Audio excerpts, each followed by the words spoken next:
Ketemu siapa Bu keempat? Ketemu siapa Bu? Nabi Allah Idris, yang sudah bisa menulis di atas kolam, yang sudah bisa menenun, menjahit baju. Sampai lagi naik ke langit ke berapa Bu? Udah berapa itu? Sekarang berapa? 5. Ketemu dengan Nabi siapa? Ke langit yang kelima ketemu Nabi, ragu jawabnya karena boleh nyontek. Mana juga kalau boleh nyontek mah namanya ragu. Ketemu Nabi Nah, sampai langit yang ke-6 ketemu Nabi Musa. Sampai ke langit ke-7 paling atas Sidratul Muntaha belum sampai, tapi sampai di Baitul Ma'mur namanya. Baitul Ma'mur itu sejajar dengan Ka'bah. Kalau di dunia Ka'bah itu dikelilingi orang tawaf, manusia tawaf. Kalau di Baitul Ma'mur tidak kurang dari 47.000 setiap hari malaikat itu berkeliling di Baitul Ma'mur itu tawaf. Di situ ketemu orang tua yang sangat sepuh namanya Ibrahim alaihissalam. Dipersilahkan untuk menghadap Allah. Laqad ra'ahu nazlatan ukhra 'inda sidratil muntaha 'indaha jannatul ma'wa idh yaghsha sidrata ma yaghsha ma zaghal basar wa ma tagha. Apa itu katanya? Di situ Rasulullah SAW langsung diperlihatkan malaikat Jibril dalam bentuk aslinya. Malaikat Jibril berubah menjadi bentuk aslinya sebagai malaikat. Laqad ra'ahu nazlatan ukhra. Kapan? 'inda sidratil muntaha. Ketika sudah dekat ke Sidratul Muntaha, namanya Mustawa. Idh yaghsha sidrata ma yaghsha 'indaha jannatul ma'wa. Di dekatnya malaikat Jibril itu ada surga ma'wa sebagai tempat tinggal. Idh yaghsha sidrata ma yaghsha ma zaghal basar wa ma tagha. Rasul itu kagak kedip-kedip. Takjub gak Bu? Takjub. Heran gak? Heran selama ini beliau didatangi malaikat Jibril dalam berbagai macam bentuk, dalam berbagai macam rupa. Kali ini beliau melihat Jibril dalam bentuk aslinya. Sampai Jibril mengatakan, wahai Muhammad, berangkat sendiri menghadap Allah. Ada yang mengatakan sampai pada Rafrafil Akhdar, Sidratul Muntaha, bertemu Allah. Ngapain? Rasulullah datang kepada Allah dalam sholat kita nih. Keluarlah kalimat At-tahiyyatul mubarakatus sholawatut thayyibatut lillah. Tadinya mah bingung, gimana ini caranya? Datang kepada Allah ini ngucapin salamnya gimana? Nggak disapa, nggak diapa. Bingung. Tapi apa yang diucapkan Rasulullah? At-tahiyyatul mubarakatus sholawatut thayyibatut lillah. Assalamu alayka ayyuhan nabiyyu wa rahmatullahi wa barakatuh. Maka Allah menjawab, Assalamu alayka ayyuhan nabiyyu wa rahmatullahi wa barakatuh. Kapan itu kita baca? Dalam sholat. Maka Rasulullah apa Bu? Walaupun udah tinggi sekali, udah dekat Allah Rasulullah, tapi apa yang diucapkan Rasulullah? Assalamu alayna wa ala ibadillah ibadillahis sholihin. Selamat atas kami dan atas hamba-hamba yang saleh. Berarti Rasulullah pun masih ingat sama kita sebagai umat. Sampailah Rasulullah di sana nerima wasiat, nerima ajaran, nerima perintah sholat.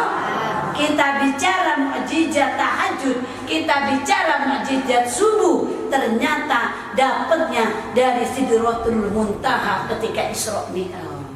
Berapa kali awalnya? 50 kali. Udah dapat tuh 50 kali. Saya nggak ceritakan secara detail, Bu, karena kalau secara detail satu SKS nggak kelar, satu hari nggak kelar. Terima 50 waktu.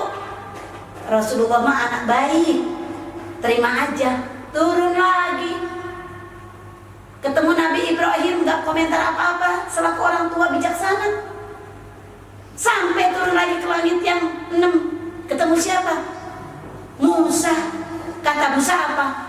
Wahai saudaraku, dapat oleh-oleh apa? Rasul jawab enggak? Jawab. Apa jawabnya? Sol berapa wahai Muhammad? 50. Ya Muhammad, umatku kecil, lemah. Balik lagi kepada Allah, minta lagi. Akhirnya apa tuh sholat 50 waktu? Mundar mandir dari Musa ke Allah, dari Musa ke Allah, dari Musa ke Allah, sampai berapa kali? 9 kan? Udah tinggal 5. Masih Musa pun masih mengatakan, umatmu lemah Muhammad. Walaupun cuma 5 waktu, kagak bakalan pada bisa sholat 5 waktu. Minta lagi kira sama Allah keringanan. Kata Rasul jawab, malu wahai Nabi Musa. Kenapa udah mundar mandir 9 kali? Balik lagi, pengen diringanin dari 5, mau. Malu gak Bu kalau kita mundar mandir minta melulu Bu? Malu gak Bu? Ini kan punya malu. Malu. Itu artinya Bu, Allah itu siap dimintain oleh kita kapanpun juga. Ud'uni astajib lakum. Minta kapanpun sama Allah, Allah mempersilahkan. Nabi Musa adalah nabi yang paling banyak protes dari semua nabi, tapi untuk kebaikan. Makanya kan kaumnya kaum Bani Israel. Israel sekarang Yahudi. Ya, begitu. Jadi Allah boleh dimintain oleh kita kapanpun. Kita masak nggak ada garam, minta kepada Allah boleh? Boleh. Ntar Allah ngasih garamnya. Apapun yang kita mau minta kepada Allah, Allah ud'uni astajib lakum. Allah nerima doa hamba. Bu, dihibur semalaman Rasulullah. Udah banyak penderitaannya dialami oleh beliau, dari hinaan, cacian kaum kafir Quraisy, tapi dihibur oleh Allah dengan membawa bekal sholat dari peringatan Isra Mi'raj, yang sholatnya sekarang menjadi oleh-oleh untuk kita dan menjadi penyelamat untuk kita. Hari ini kita bahas tentang mukjizat sholat tahajud dan mukjizat sholat subuh, tapi waktunya nggak cukupin. Karena apa? Tidak ada sholat tahajud, nggak ada sholat subuh jika tidak ada Isra Mi'raj. Jadi kita buka mukjizat Isra Mi'raj, mukjizat sholat tahajud, mukjizat sholat duha. Insya Allah pada minggu yang akan datang kita lihat bagaimana supaya kita mudah bangun qiyamul lail. Lalu kemudian bagaimana caranya supaya tahajud kita diterima. Bagaimana supaya kita menjadi hamba yang mulia. Bagaimana supaya nggak susah banget bangun untuk tahajudnya. Apa mukjizat-mukjizat yang ada pada tahajud? Apa mukjizat-mukjizat yang ada pada sholat subuh? Insya Allah kita lanjutkan pada pekan depan, kajian ahad depan. Mukjizat yang kita bahas itu ada 3. Mukjizat Isra Mi'raj, mukjizat tahajud tahajud, mukjizat, salat subuh. Mudah-mudahan kajian kita ada manfaatnya. Mangga silakan mau yang bertanya. Ayo masalah silakan. Oh yang di sini dulu deh. Yang di sini dulu. Iya, mau tanya baik online maupun dalam sini, mangga. Bunda, saya mau bertanya. Tadi kan dijelaskan ketika Nabi Adam melihat ke sebelah kanan dia tersenyum, ketika melihat ke sebelah kiri menangis. Yang saya ingin tanyakan, apakah Nabi Adam itu menanggung dosa anak cucunya dan yang ada di neraka juga dia tanggung? Karena pernah Bunda menyampaikan bahwa setiap yang masuk surga maka keluarganya juga akan diajak masuk surga. Mungkin itu Bunda yang saya tanyakan. Mohon penjelasannya. Terima kasih. Wassalamualaikum warahmatullahi wabarakatuh. Mungkin itu satu pertanyaan. Ada lagi di dalam, mungkin satu pertanyaan lagi. Ntar jawabnya sekalian, atau dua pertanyaan lagi. Ntar jawabnya sekalian yang di dalamnya. Bismillahirrahmanirrahim. Terima kasih Bunda. Assalamualaikum warahmatullahi wabarakatuh. Waalaikumsalam. Saya ingin bertanya Bun, kalau saya subuhnya bangun kesiangan, misal bangunnya 5:30 nih Bun, apakah masih boleh saya untuk melaksanakan sholat 2 rakaat sebelum sholat subuh? Kira-kira masih bisa diibaratkan dapat dunia dan seisinya tidak Bun? Oh iya, itu bahasan kita ya. Oke, ada lagi di dalam sini? Cukup segitu? Cukup Bun, mohon penjelasannya. Terima Dua kasih. dulu ya, supaya nggak lupa ya. Tadi ditanyakan begini, supaya nggak lupa dua dulu. Mungkin nanti habis ini kita cari yang online, dari dalam Zoom. Yang pertama bertanya ibu-ibu di sini adalah Adam nengok ke kanan tersenyum, nengok ke kiri menangis, sedih. Sementara kalau kita masuk surga, saya sempat sampaikan beberapa waktu yang lalu, seorang mukmin kita masuk surga, kita bisa ngajakin keluarga kita. Maka ibu jadi pelopor untuk mengajak masuk surga ya Bu ya. Kalau keluarganya mukmin. Allah sampaikan itu dalam firman-Nya. Apa kata Allah? Walladzina amanu wattaba'atuhum dzurriyyatuhum biimanin alhaqna bihim dzurriyyatahum. Apa sih orang-orang yang beriman? Dan orang-orang kita beriman. Terus ada keluarga kita di belakang kita. Keluarga kita muslim juga. Keluarga kita beriman juga.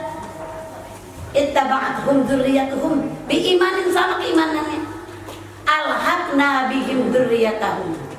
Mereka itu semuanya diajakin untuk masuk surga bersama-sama. Makanya ibu ngaji yang rajin, sholat yang rajin, ibadah yang rajin, berkelakuan yang rajin.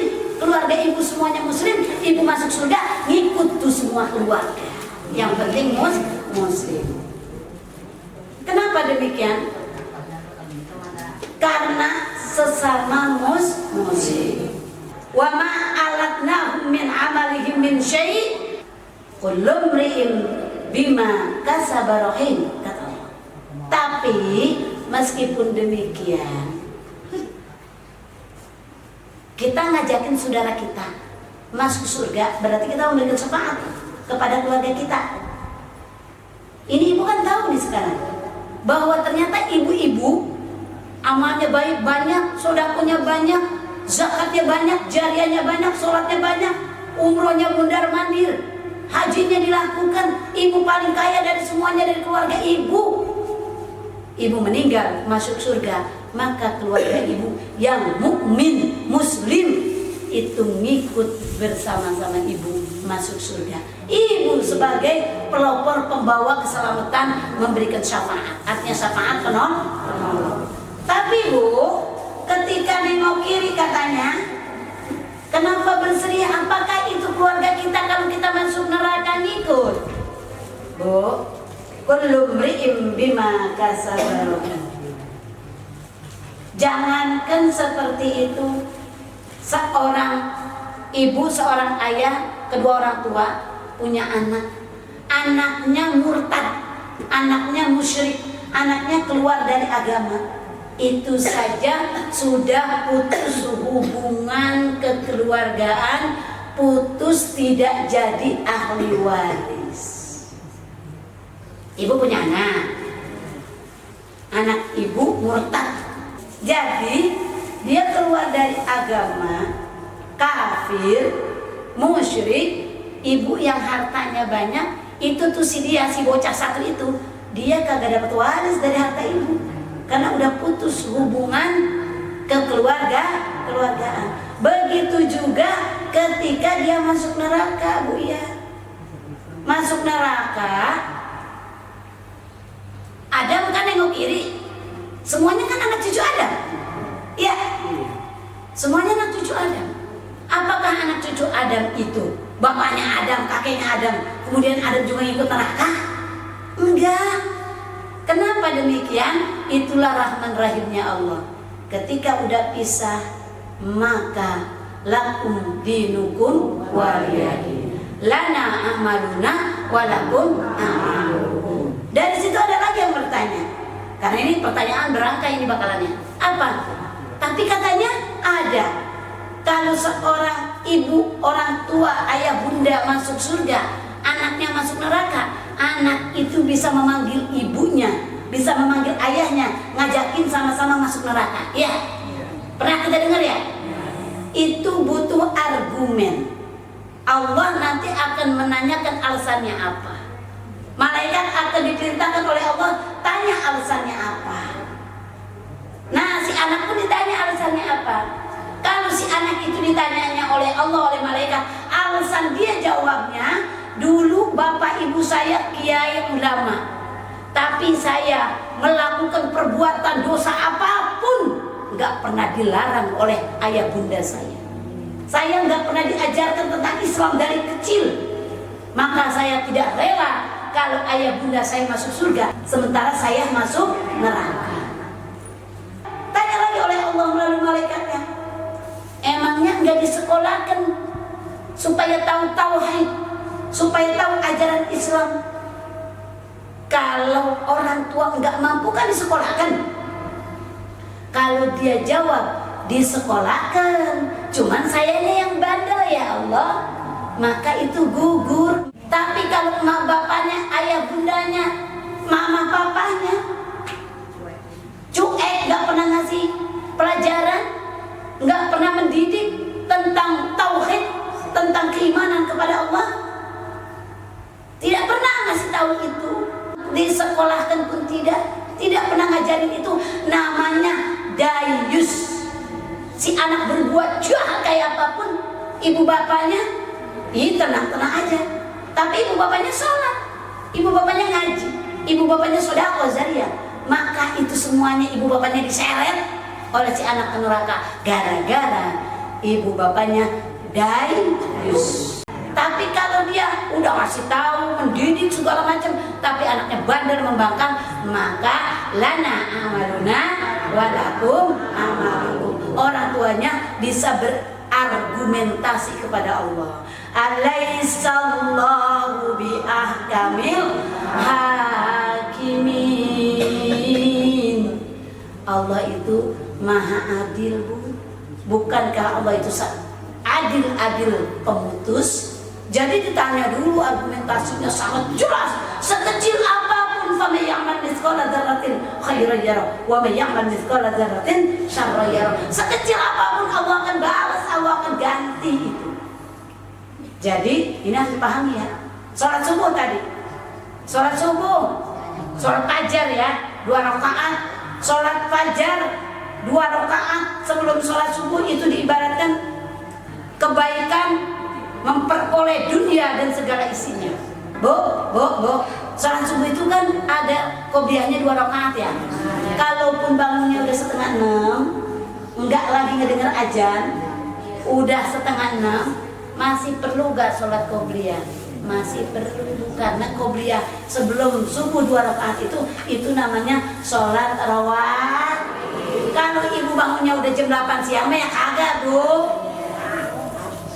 Ya, itu namanya sholat sunnah sholat sunnah yang mengikuti sholat fardu. Jadi walaupun udah sholat setengah 6 bangunnya kesiangan habis jalan ya, kecapean bangunnya udah setengah 6, mau sholat subuh, mau sunnah dulu boleh sama pahalanya dulu. Yang penting sholat subuhnya jangan ketinggalan.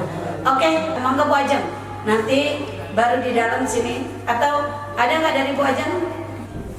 Ya, mungkin izin saya sampaikan ya, Bunda. Pertama, ini ada 4 pertanyaan dari rekan-rekan via Zoom.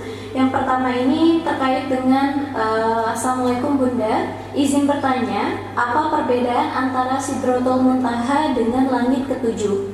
Itu pertanyaan pertama.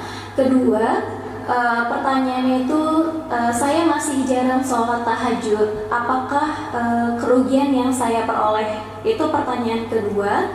Kemudian pertanyaan ketiga, Assalamualaikum Bunda, izin bertanya, bagaimana kiat agar istiqomah dalam tahajud? Kadang jika capek bangun tidurnya kesiangan, dan zikir apa yang sebaiknya dibaca ketika tahajud? Itu pertanyaan ketiga. Mungkin satu pertanyaan lagi Bunda. Pertanyaannya yaitu mendengar perjalanan perjuangan dakwah Nabi dan Rasul kita Muhammad SAW begitu berat rintangan dan penderitaannya luar biasa.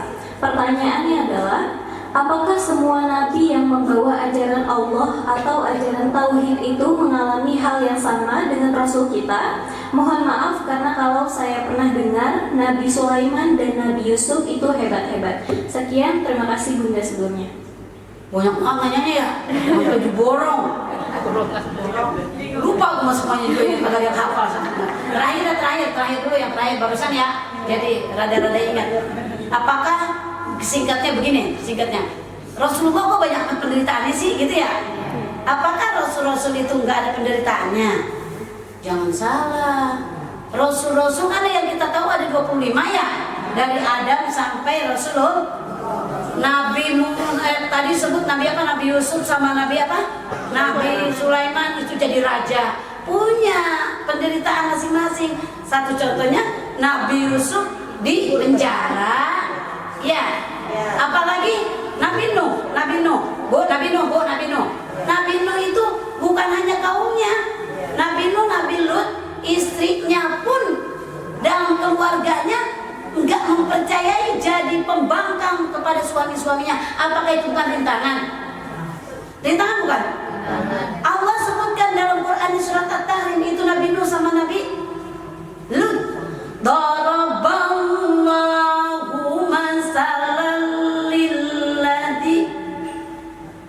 Daraballahu masalan lilladina kafarum ra'atan Nuhin wa imra'atan Lut. Daraballahu masalan lilladina kafarum ra'atan Nuhin wa imra'atan Lut.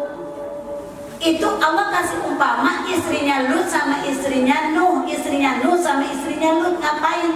Kanata tahta abdaini min ibadina salihin fakhanatahuma. Nuh sama Lut dua-duanya itu istrinya itu kafir, membangkang dari suaminya, mengkhianati suaminya. Maka dua istri ini Allah fala yugniya anhuma, Allah tidak memberikan kepada Nuh dan Lut untuk mampu menolongnya ketika mereka masuk neraka. Tuh, ini nyambung sama pertanyaan tadi siapa nih? Pertanyaan pertama kan? Dia kafir, istri Nuh, istri Lut kafir, suaminya Nabi. Apakah itu bukan tantangan? Tantangan. Dua-duanya masuk neraka, Nuh dan Lut kagak bisa bantuin. Yang kedua apa? Yang kedua Nabi Nuh.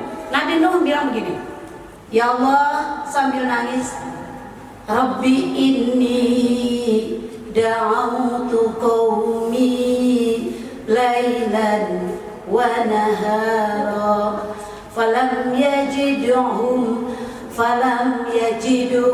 du'ai illa firara.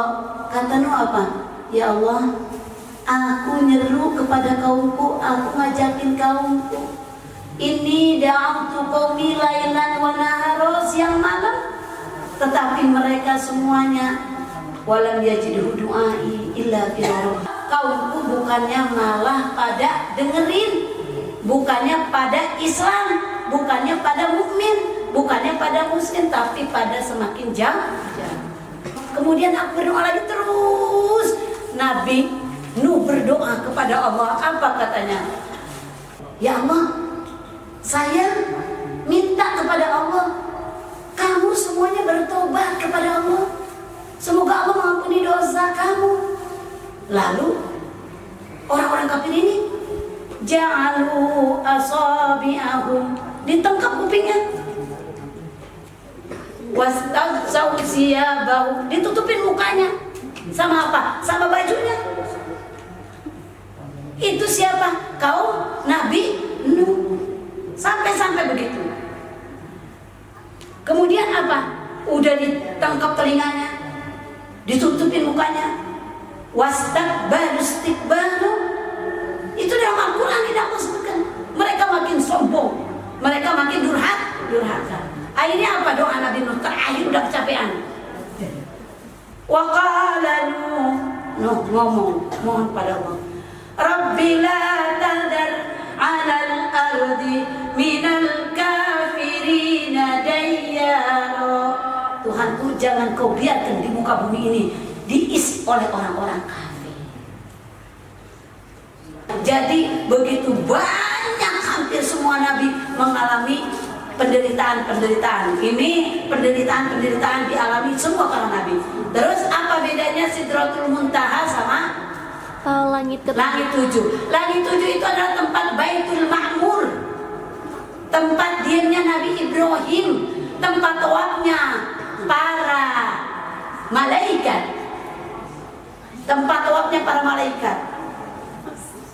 tempat diamnya Nabi Ibrahim, tempat tawafnya para malaikat.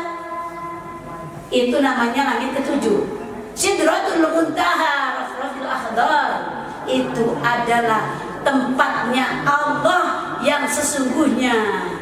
Allah Al-Qayyum, berdiri sendiri.